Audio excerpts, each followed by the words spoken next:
Brian and Kenzie in the morning.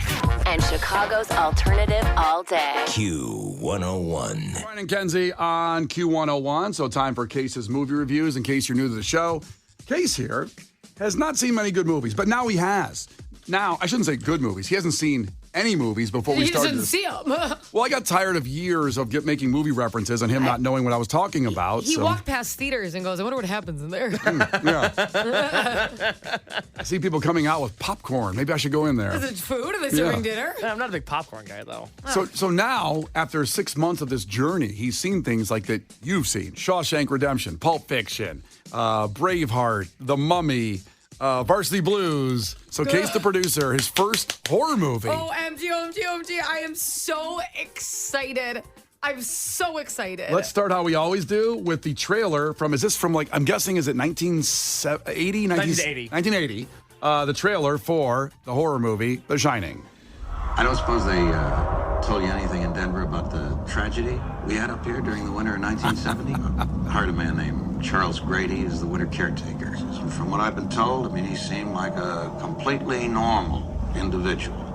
But at some point during the winter, he must have suffered some kind of a complete mental breakdown. He ran amok and killed his family. Oh, God. Well, you can rest assured, Mr. Ullman, that's not going to happen with me. But you died. I killed you with Danny. You did this to me. Did you? I'm not gonna hurt you. I'm just gonna bash your brains.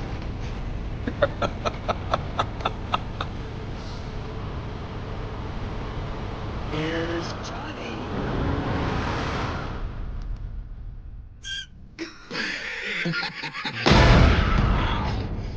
Good music. That trailer stands. It's a good trailer. Can I tell you, when I saw this movie as a little kid, I used to go with a buddy of mine in the neighborhood. I used to go, I'm not going to hurt you. I'm just going to bash your brains in. That's what used to say to your girlfriend. No, it was a guy. It was a kid. Okay. Was that your yearbook quote? No. I was have a good time all the time. Naturally. Okay, so The Shining, which is a movie I did see as a little kid. Unfortunately, I shouldn't have, because I had nightmares for a month after that movie. Case seeing it as a grown-ass man, go ahead with your review. You are our grown-ass man on site, Case. Yes. You've been just reporting live as a grown-ass man. 25 years old is a grown-ass man. Well, I didn't sleep last night either, and it wasn't because of the Offspring show that we went to. This is the most unpleasurable viewing experience I have ever had. Wow. And I went into it, because I know Kenzie will accuse me of this, I went into it with an open mind. Mm-hmm. I've never seen horror movies before. I don't like haunted houses. I'm anti-Halloween. I hate fall. Awful time of the year. Oh, boy. With that being said, I was like, all right. I wanted to like Braveheart. I hated Braveheart. Let me try to like The Shining, and we'll see where I am in 2.5 hours. And that is the real horror of this movie, is the runtime of The Shining. This movie wouldn't end. Oh, my God, was it long. It's just one confusing scene after another. It reminded me of, like, when Radiohead stopped trying to be good, like, after they wrote High and Dry. Wow, what a reference. And they were like, what if we just jam a keyboard into a stereo? That'll be our next album. This is what it was like. I hate abstract nonsense. Give me the story. You know what I like about The Offspring? All their songs are understandable. They're staring at the sun. They're pretty fly for a white guy. Why don't you get a job? It's all linear. It all makes sense. This is just one of those movies. I couldn't follow a thing that happened. I don't know what the story of this movie was, other than a guy had writer's block, which, by the way, I empathize with, and he decided to kill his family because he had writer's block. Look, I've had to write some articles in my life because I have a writing job on the side. I've been stuck before, never to the point of murder, though. But you know what's going to happen next time you try to write something? All work and no play makes Case a dull boy. All work and no play makes Case a dull boy. I would like to defend the length of this movie. First off, it's coming off of a novel, so you're already have to include a lot of details because people want you to live up to a novel, in fairness. And Stephen King novel.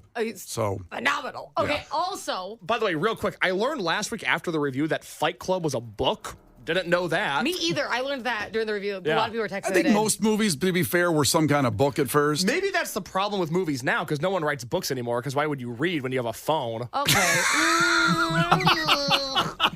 Not Just true. food for thought. Facts. Not true. Okay.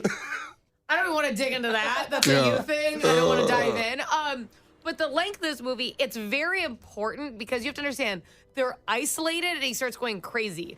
You can't, if this movie's an hour and a half and 20 minutes in he loses his mind, that just seems like an instant, you have to watch like a decline. Everything has to be okay. They have to get there. It has to be okay.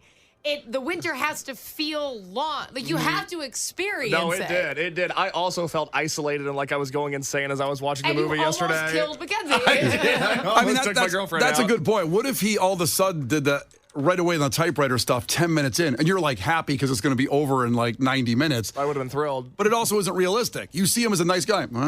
I just love it here. I don't know if he's a nice guy. He comes across creepy from the jump. He's creepy. He is creepy from the jump. But honestly, the whole family is creepy from the jump. Yeah, rest in peace, Shelley Duvall, who died just a month ago. Oh, no. They pretty much tortured her in real life, Stanley Kubrick, the director in that movie, they didn't tell her what was coming in a lot of the scenes. Yeah, and there's so many scenes, too. It'd be torturous to be on set that long. She's going, oh my God, this movie's still going on? I'm in this movie and it's too long. No, the point is that they scared her. Those were natural reactions because she didn't know what was going to happen a lot. And she had psychosis from this movie making it. I'm sure. I would like to know if any parts of it actually scared you because you sound annoyed. You sound like you didn't like it. You sound like you were bored because it was long. Yeah. Did anything scare you about this movie? Yeah, Did you find it scary? You know what was wrong with this movie? I couldn't even enjoy the naked woman because all of a sudden there's a naked woman in the bathtub, and I'm like, I like where this is going. This is a good movie all of a sudden. And then she turned her back turns into mold. And then she attacks the guy. Yeah, he's like, no kidding. I'm trying to get my rocks off here. Was it so uncomfortable to put your lotion away after that? How weird. Because you're like, well, now people see. Now people are going to think I'm into this. God, when that woman's walking on, ha, ha, ha. What about the twin girls? Okay. Did that scare you? I don't understand. Okay. Who are they? Me, Brian. Good Lord. Me. Go ahead, Kenzie. Those are the daughters that were killed. So the bartender that he's talking to. Okay. When he was Which, by the way, those bar scenes, boy, did they drag. Go ahead. Okay. Well, kind of important because maybe you would understand who the daughters were. You know how the bartender is like, I had to correct them. You know how he's doing that? He killed his family. He was actually the bathroom attendant guy. The bathroom attendant. These are the children that died. Well, he's talking about correcting them. Uh-huh. Do you understand? Yeah. It's an interesting thing, right? We live in a world, and I think we can all agree with this, that we rely too much on the pharmaceutical industry. We overly medicate our children. It could lead to long-term problems. I don't know what this is leading to. I'm really wondering where this is going. The child in the movie that was seeing visions, that was seeing visions of horror, that was seeing these two girls. Maybe get him a prescription or something. This kid needed some help. And I feel like they hung it out to dry. You're part of the problem. You don't believe him. I did not believe him. I'm not sure, and I'm not a doctor. Like Kenzie, I'm not a doctor. They just play one on the radio. I'm not sure ADH medicine can correct possession by the devil. I'm not 100% sure on that. Didn't you see the scene where they were bloody because they'd been killed by an axe when it's flashing? Because they do that, come play with us. Yeah. But then one time when he sees them, they're murdered by an axe. Yeah. No, I caught it. How did you not connect who they were? By that point, my eyes had glazed over. I was so confused. I do love the very ending. Spoiler alert. If you haven't seen The Shining, I don't want to hear about it. Feel free to stop and plug your ears for a second.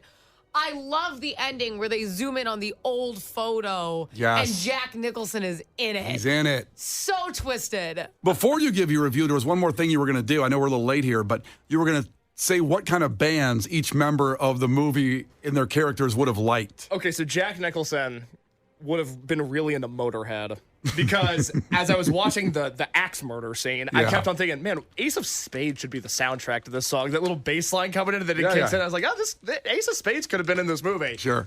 Shelley Duvall has a haircut that implies that she loves the band Cannons, and we all do. Vibes. But I could see her being really into Cannons. Trying to drown out him by going to her bedroom and listening to Cannons, like nice soothing music. I was on fire. Yeah, it's basically Shelley Duvall. That'll get a murderer out of your mind, your husband. Absolutely. And then the kid, I think, would just listen to like TV static. I don't think he would actually be into bands. I think he would just listen to white noise. Huh. White Noise kind of sounds like a band name, though. I'm sure it is. They're playing Riot Fest at 3:30 today. White Noises. All right, do you want to give your review now? Yeah. No, this is a pretty easy review. This was not a movie for me. I did not enjoy it. Are you rating it by axis? I am rating it by axis. That's funny. Okay. I was going to. Good. I thought some of the cinematography was incredible. I can see objectively that Jack Nicholson was great in this movie, but I did not find myself really enjoying any part of it. This is about as low as I've gone on a movie. I think I enjoyed Braveheart more than this one. I have no desire to rewatch this, no desire to revisit it. I would go 2 axes out of 10. Oof. 2 axes out of 10 for The Shining, one of the greatest horror movies of all time that has 83% on Rotten Tomatoes. Didn't grab me. Brian and Kenzie. On Q 101. Brian and Kenzie. On Q 101. Brian and Kenzie on Q101. That's Pearl Jam. That is for, who called in about that one? Oh, Carrie did in Woodridge. Carrie in Woodridge called in for that because she was reliving Wrigley Field about a month ago at the Pearl Jam show when they went into that. And then they went into Little Wing the Hendrix, which Carrie in Woodridge, I feel you. It hit me deep when they did that. I've never seen them do that before.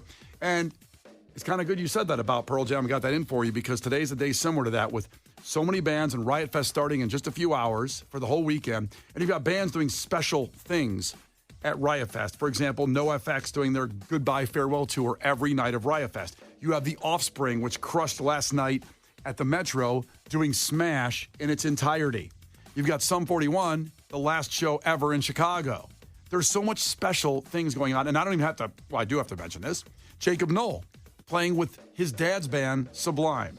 And he didn't even really know his dad, sadly. Passed away so young when he was 1 year old. And now he's taking the place of his dad in Sublime. And I saw him at the Park West in January open up for G Love and the Special Sauce. I was just stunned. I love that name. G Love and the Special Sauce? Oh, my God. I think, you know what? You'd love the band. They're very. I just love that name. They're very funky. And I don't doubt it. Let's get busy, baby. And you know what was amazing? It was a blizzard night going to the Park West. It was awful, yeah. There was only about 100 people in the Park West, and he was playing like he was playing at Riot Fest in front of 40,000 people, and that's what he's going to do Sunday night at Riot Fest, closing out Riot Fest on Sunday, Sublime, and I think that's going to be so emotional and crazy for him. And I can't wait to see that. So those are just these special moments we're talking about at Riot Fest. Mm-hmm. And I don't know, Kenzie, for you, like this special moments is the one that's going to stand out this weekend you're looking forward to? So I've said it, now I'll say it again. The most impressive concert I've ever been to is Fall Out Boy. So I'm ecstatic for tonight because obviously Fall Out Boy, the headliner, big stuff. Don't know if you've heard about it. But the thing that I'm probably most excited for out of the weekend as well as tonight more specifically is Cypress Hill. Yeah. I have never seen Cypress Hill. That's too bad. Which is, it's almost embarrassing to say, but I'm very excited. 6:20, it's happening at a beautiful time. I won't have to miss anything. Early in the night still. I cannot wait to check them out. And they are going to be at the Rise stage. Which is kind of funny. They're playing the Rise stage with the wafting of the marijuana smoke from that stage will be going on. The stage will rise in the air. I believe it will. You believe while so? they perform. What, they have biblical powers? I can't wait to see it. I think when I have very high expectations. I think when Be Real comes out, I think the stage will rise from the marijuana smoke in the audience and for what he's going to walk on stage with. The good news is I'm still going to have the energy at 6:20. Yeah. Because I need heavy energy for Cypress Hill. I mean, jumping around. I'm going to be so excited. Yeah. And then I'm going to... I swear to God, depending on how this goes, I may have to see the Marley Brothers instead of Fall Out Boy because if I'm a little bit tired, I may have to mellow out. You're going to fall asleep going home. Cypress Hill is going to have a huge impact on the rest of my night. Well, I will say, since the Marley Brothers are on the same stage as Cypress Hill afterward, the Rise stage, I think the stage will stay levitated from the marijuana smoke of both bands all the way through. That's what's so great about Riot Fest and why it is, and we're not being homers when I say this, it's the greatest festival in the world because of what they bring you, the different kinds of music and genres and bands together, and it's always the best of them. So it's going to be an incredible weekend. Now, you've heard about the big ones, like I said, with Fall Out Boy tonight and Beck and Pavement tomorrow. And we talked about Sublime and Slayer closing out on Sunday. But Case the producer does this podcast called A Case For, where he sells you on bands that you may not be aware of. And that's what we want to be a part of here, is introducing you to new music to fall in love with some of these bands. So why don't you give us a band case that if people are, you get there early and you might not know some of these bands, who should we go target? Yeah, I really want to be as inclusive as possible because the Riot Fest lineup top on down is normally bands that I'm in love with. And so I've got one band each day, Friday, Saturday, Sunday, that I want to highlight real quick. If you're going today, get there early, get to the Radical stage. Great name for a stage. It is. Very fun. At 2:30. There's a band called Spiritual Cramp playing the Radical stage at 2:30 today. Here's a little bit of what they sound like.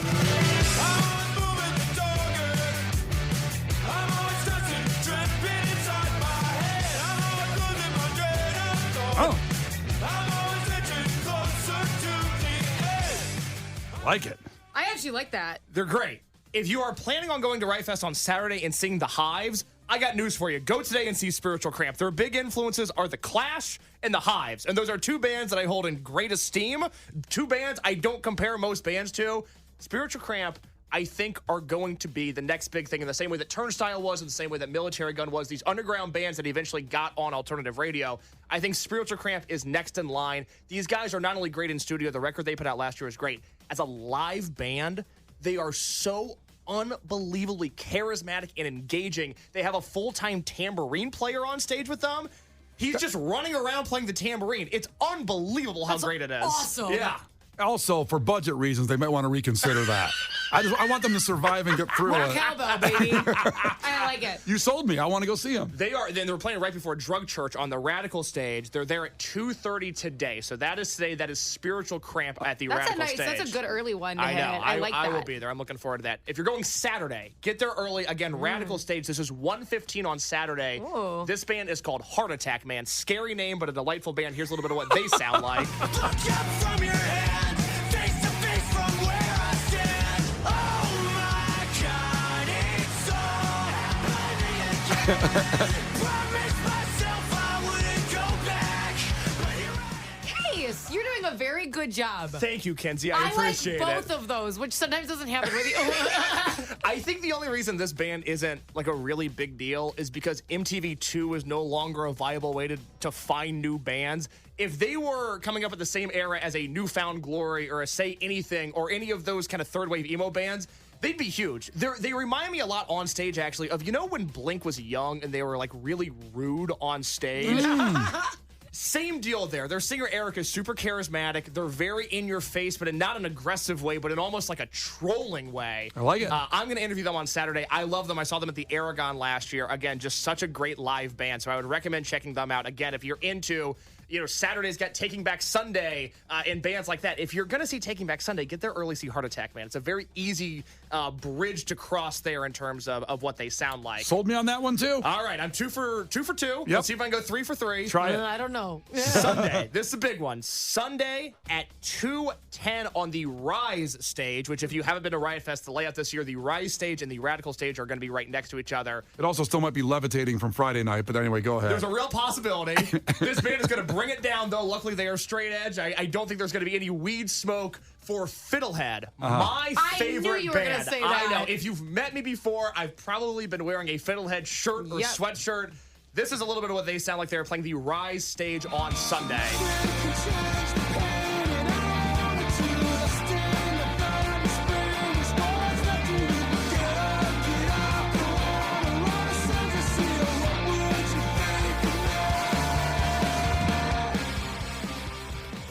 So here's the thing with Fiddlehead.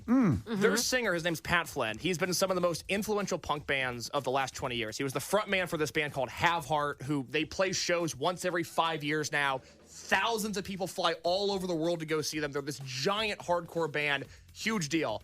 Pat Flynn, Monday through Friday, is a history teacher in the Boston area. And he's not one of these guys that is teaching in hopes that he becomes a big rock star. he is so much more into teaching kids history than he is being in a punk band. But every band he's in, people have this spiritual devotion to. He's one of the most influential figures in my life. Brian, you talked about it at Wrigley Field, how Eddie Vedder, in between songs, he was giving these very moving monologues about Chicago and about music and these things like that. Yeah. Pat Flynn is the same way. I've been to every Fiddlehead show in Chicago. They started playing here in 2021 at Chi-Town Football, which is across the street from the drive-in movie theater there. It's not even a concert venue, but they played there. They played the Metro. They played House of Blues. Now they're at Riot Fest. They are, to me, they're the band to go see this weekend. They're, heavy if you like punk rock. They're emo if you're into emotional stuff. They're just a great band, and their frontman is such a good dude and such an interesting guy. That is Fiddlehead playing the Rise stage Sunday at 2:10. So, Case, I am so curious about this because you pride yourself on knowledge of bands that, they're not headlining yet. Yes. Right? Okay. It's my specialty. Let's put it that way. It's what I do. I have 2 You're questions. not a headliner. You're not a headliner. Clearly. My eyes dart towards the bottom of the poster. Yeah, early times. So, when these lists come out, okay, do you look up every single band and listen to them? So Lollapalooza, yes. I try to get a general idea of if I get the sense there's a guitar in a Lollapalooza band, Yes. I'm gonna check it out. Riot Fest, and this is by no means a flex. I've made some horrible decisions in my life that have led to this point. I kind of know the lineup. Like, there's very few bands that I don't know on Check here. out the big brain on Case. This question's a 2-parter. Okay, hurry up. We're up against it, so hurry up. I'm sorry. Just hold on. All right, we're running late. Because there's We have to pay the bills. There's a lot of names on here.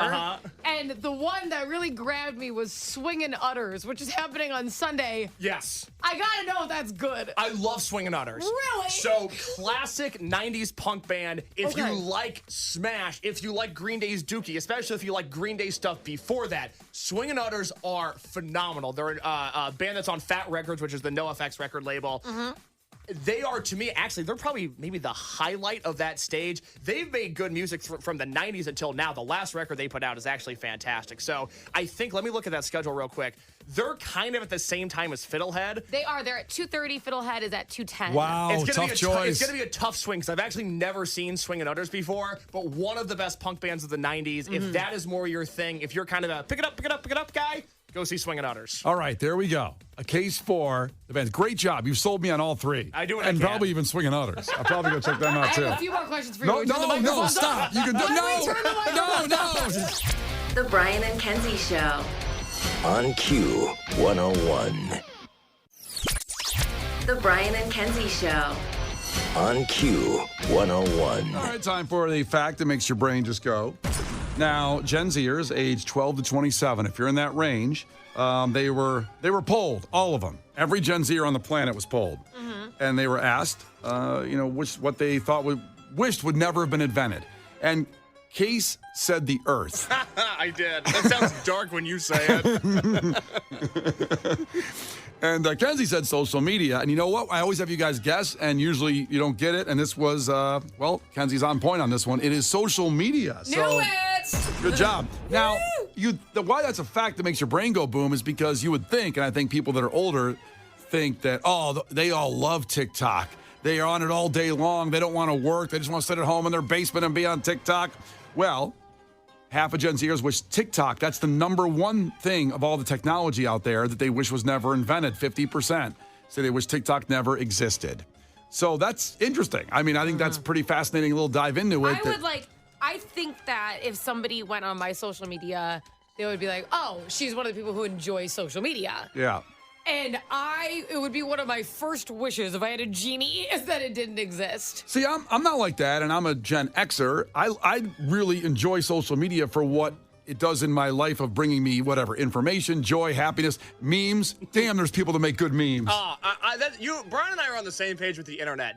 Everyone else is using it wrong. It's awesome. I think that's what the point is. I think I'd like to make again, saying that it comes from a good place that people are unhappy with social media. Now, I do get it that when you're younger, that it's hard to not take it as important. You know what I don't enjoy about it? My thing with social media is it makes it very hard to just enjoy things happening.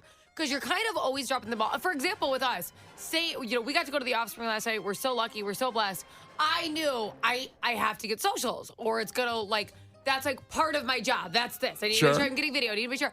And I have to think like that instead of just being like, oh, I'm at this awesome show. Let me just connect with people here.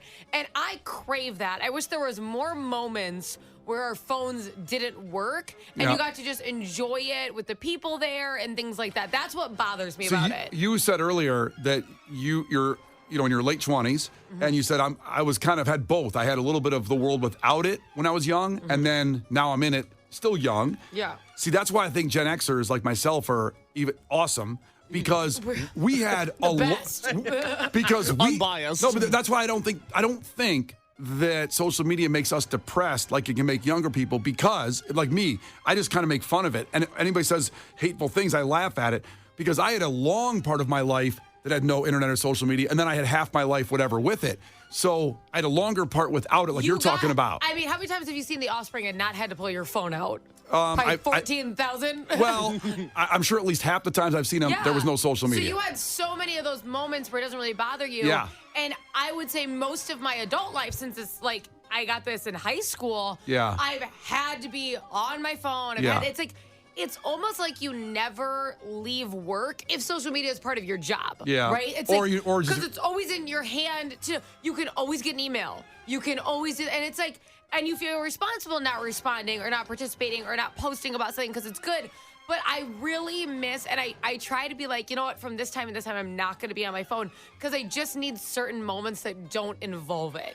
And I think the people that are like, let's say you're bullied or you're not happy in a situation in school, like if you're young, a Gen Zer, you can't escape it. Like you just said, you go home and you still can't escape that kind of thing. But Case is a Gen Zer, so I don't know if you wish TikTok never existed, Case. No, TikTok's awesome. I get like old Reno 911 episodes on there. Okay, it's can we talk fantastic. about Case's one moment on social media where he was like, hey, and I'm like, welcome to usually the female's perspective of social media. I forgot about that. Wait, what is this? I don't remember this. So Case got bullied one time, and he's like, that's not what I meant. So, the band Turnstile, who I've liked for a number of years, obviously they're a big deal now, but I've liked them for a number of years. They played a Lollapalooza after show at Sub T a few years ago, which if you've never been to Sub T, it's got to be the size of your closet. You fit 300 people in there at most, and then when you fit 300 people in there, everybody's on top of each other. It's so true. I bought tickets. It's the most money I've ever paid for a concert ticket. I paid $250 to get in there. I posted a video on my TikTok with the caption, that time Turnstile played a small, intimate show, and had 1,000 comments when I woke up the next morning about, actually, they've been doing this for quite a long time. Nice to see a new fan get into the mix. And I went, no.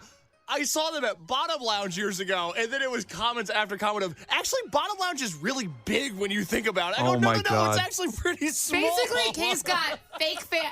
Case, he wants to Christopher Columbus every new band he can. And he does, by the way. More on that later. Yeah. And in this case, the Native Americans were like, F you, Christopher! That's a very good analogy. Yeah, that's the thing. I laugh at all the hate stuff that comes up. As do I, because all you got to do, and it sounds overly simplified, but it is the old Tyler, the Creator tweet. Just turn your phone off. If you're getting cyberbullied, close your eyes. It'll go away. Yeah, it's true. But it's like, I always look at it like this. If you think about someone walking down the street and then yelling that at you that you don't know who they are, and it would be ridiculous. It would be absurd. That's the same thing as someone making a comment. You'll never meet that person or know them. What's the really, and I love him, and I can't remember his name, and I feel crappy about it, the really sarcastic, dry British comedian, not the one-liner guy. He is kind of known for, I also forget this term, not being religious or Christian. What's that word? Are you thinking of atheist? Atheist? Atheist, thank you. I can't remember any words. Are you thinking of Jimmy Carr? No. Are you thinking of Jim Jeffries? No. Okay, he's Australian. He's Australian, Oh, yeah. Ricky Gervais. Yes! Oh, Ricky Gervais. It's driving me nuts. Okay, sorry. And I didn't know how to Google dry British comedian. I was like, damn it. He has an awesome bit on how ridiculous it would be if people acted like social media in real life, because he goes, imagine like you see the city hall bulletin board that's up and someone's like, guitar lessons, you don't used to pull one? Sure. And then you call that person and you're like, I effing hate you. I want to learn piano. F you. I want to learn guitar. And he goes, well, then don't pull a number. This isn't for you. I wasn't trying to offend you. He's like, that's how I feel when people come on my Twitter and they're mad. It's my page. Yeah. Well, listen, I get why I was a little shocking fact out there that half of Gen Zers, which TikTok was never invented, they also, it goes down the list, but Snapchat, Instagram, it gets lower. The one thing I was shocked by is 15% said YouTube was never invented. I wouldn't have built anything in my house if it wasn't for YouTube. YouTube's amazing. I personally feel like YouTube's a little less immediate with bullying. I don't know. It's I don't know who's long form. If you're getting bullied on YouTube, You might be doing something wrong. You are wrong. Look in the mirror. Brian and Kenzie in the morning. And Chicago's alternative all day. Q101.